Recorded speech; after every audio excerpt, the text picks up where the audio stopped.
Hello guys, welcome back dito sa ating YouTube channel. It's the Good Ones Project YouTube channel. Again, this is Angelo. It's been like 3 months since yung huli kong upload, and that was the time na na-confine ako sa WCC.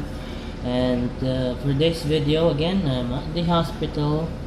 Dito naman ako sa University of Santo Tomas sa Espanya Hospital. So yan, but this is not an emergency confinement. It's actually like I'm here for like a procedure in relation to my, my my sickness, which is hypokalemia, hyperthyroidism.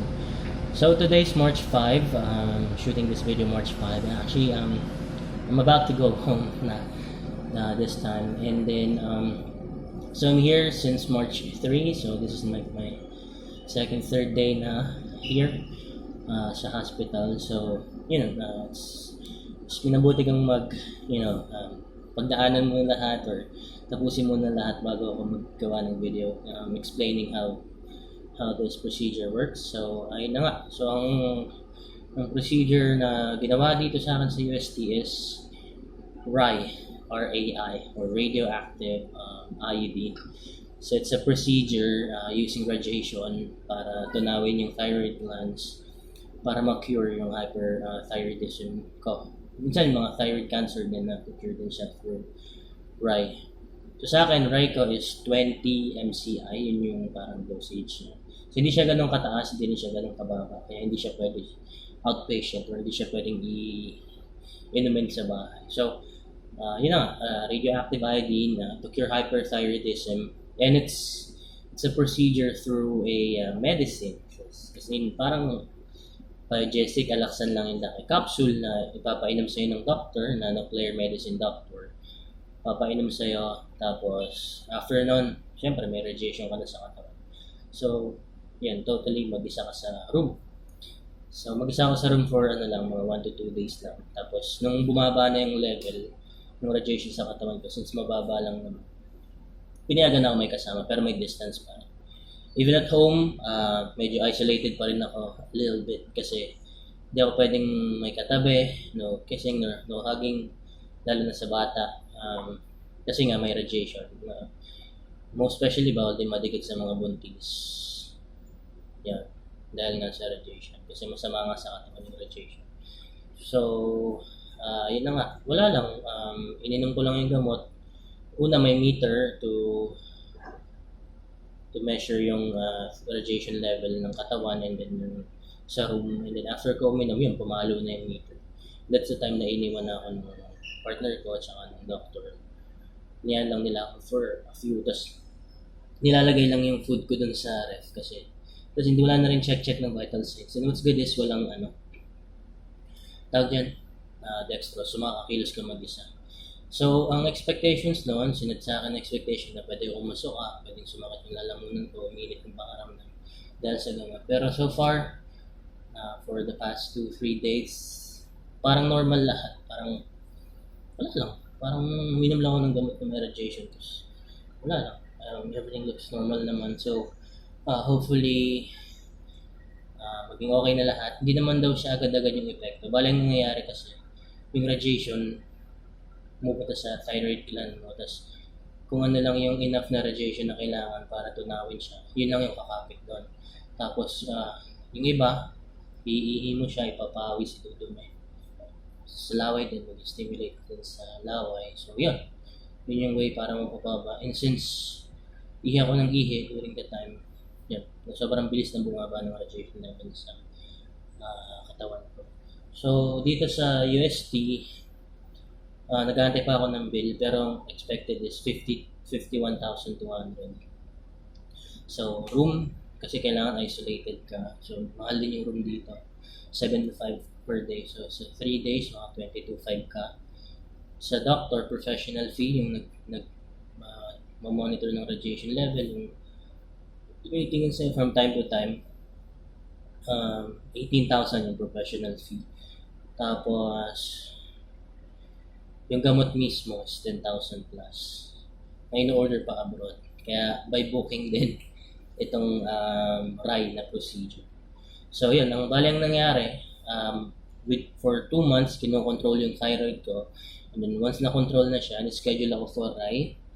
So, a week before, March 3, nagpunta ako dito sa UST para mag-inquire about sa availability ng room, tsaka kung paano yung procedure sa pag-RAI. So, bale mangyayari, a week before, pupunta ka sa pupunta ka ng Nuclear Medicine, mag-ask ka ng available na room for isolation. Tapos, after nun, confirm mo yung meds mo, tapos i-order nila abroad. So, tapos i-deliver nila. Kaya kailangan magda-down ka. If may card naman, may LOA. Yep. Yun yung gagawin para ma-order siya. So, yun. Tapos may mga advice dito.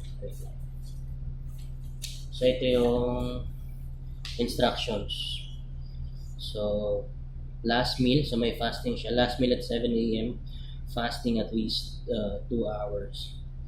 So, ininom ko yung gamot ng 9 and last meal ko is 6 kasi in-adjust nila yung fasting ko. So, 6 pa lang wala nang inom, wala nang kain. Then, after mo mainom yung gamot, 2 hours bago ka ulit pwede uminom ng tubig or kumain. So, tas yung LOA nga, secure mo yung LOA mo para ma-start yung procedure.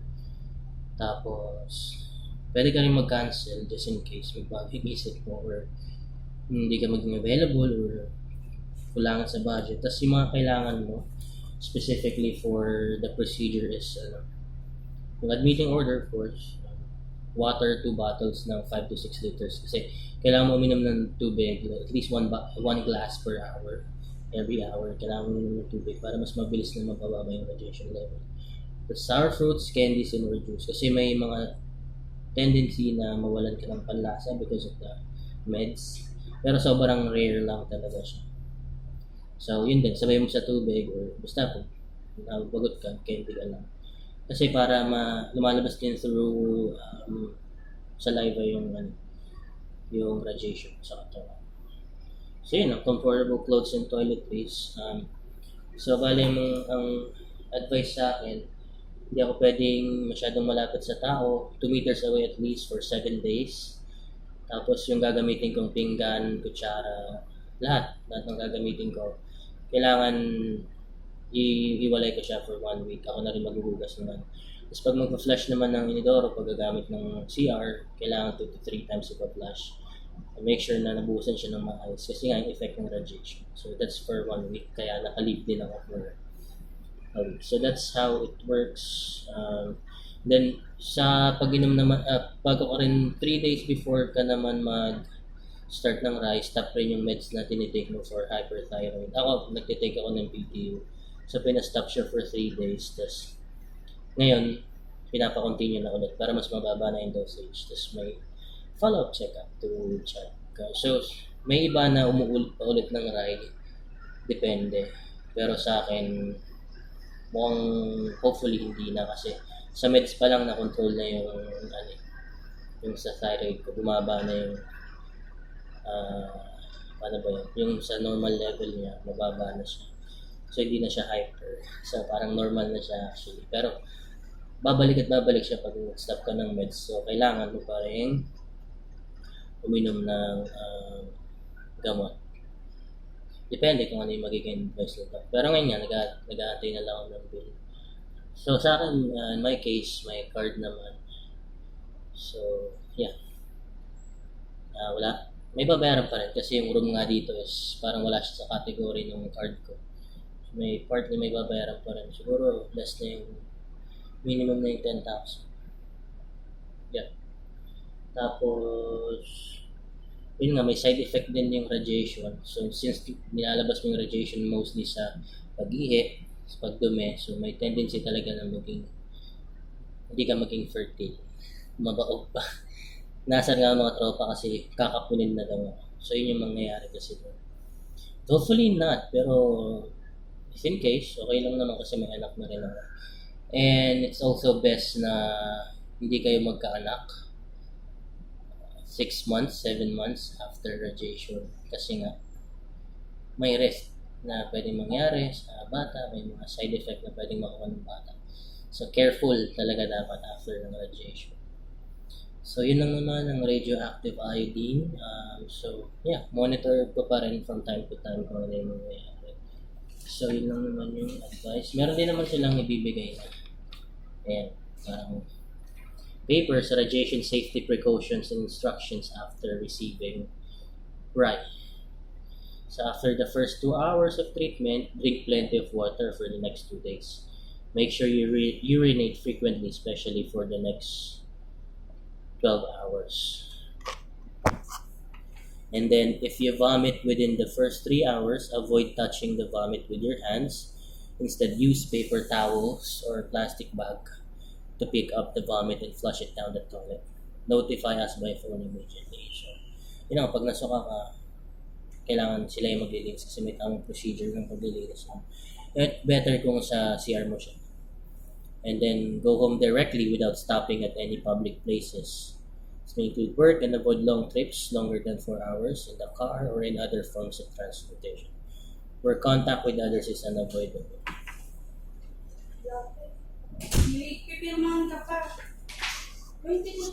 yun lang naman. So, avoid, and now, for the next 7 days at home, follow the instructions. Avoid close contact with children less than 18 years old and pregnant women for the entire week. Maintain a distance of at least 2 meters at all times and limit your time spent close to others to less than half an hour. Avoid preparing food for others.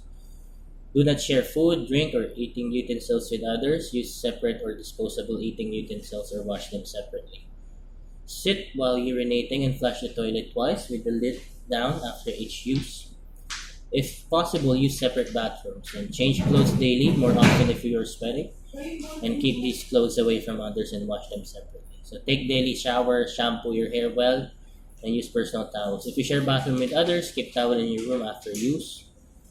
Sleep alone and avoid hugging and kissing. No sexual intercourse for a week. Avoid pregnancy for 6 months to 1 year. Breastfeeding is absolutely prohibited. So yan. Paste ka na lang to dun sa description box below para makita nyo rin yung mga safety precautions and instructions after your month. So yan, hopefully naging informational sa inyo and hope healing for everyone and sana ako rin, maging okay na para tuloy-tuloy na yung trabaho, magawa na yung mga bagay-bagay, mga paggala, mga pag-travel and all that stuff. So, thank you all for watching the video this long and I hope you have a good one. Bye-bye.